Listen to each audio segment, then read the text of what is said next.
fan yma, mae angen i ni i newid yr gwifren ar y trasiwr hwn, achos mae'r gwifrennau wedi mynd yn eithriadol yn ber, ac mae'r offeren hon yr arwydd marchnata Bosch ar gyfer y gwifren. Mae'n angen i ddefnyddio yr allwedd hex, ac mae'r maint o'r eangder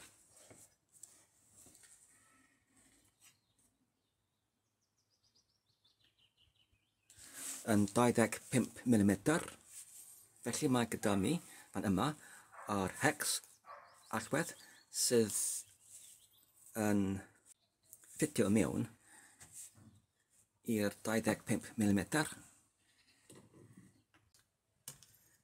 Hefyd, mae'n angen ffon sydd yn 5mm yn eang, ac mae'n angen i osod ffon i mewn i'r twll yma, fel hyn, ac wedyn, fel clustiog ar y ochr, dyna'n gallu cynnal yr clawr yn sefyll, a wedyn dwi'n gallu troi y clawr yn y cyfeiriad, ac wedyn i agor mae angen i troi yn fel hyn.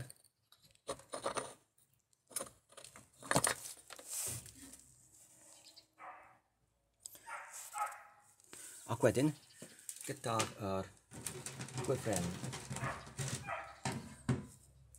newydd, mae gyda ni yr rhain sydd yn 3mm yn trwchus.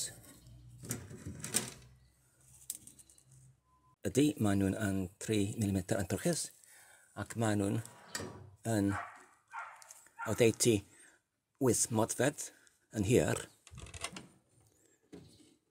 ac maen nhw'n ffitio mewn fan hyn.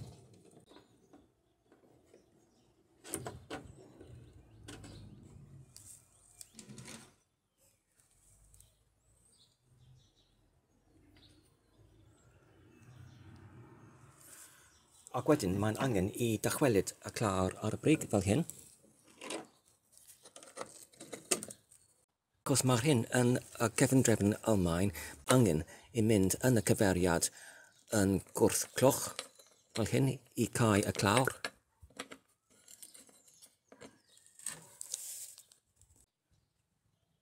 Nawr, cawn ni gweld pa mor effeithiol ydy fe.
fel dach chi'n gweld, mae'r hyn yn pwers iawn ac mae'r gwefrynnau yn dal yn y cyflwr dda.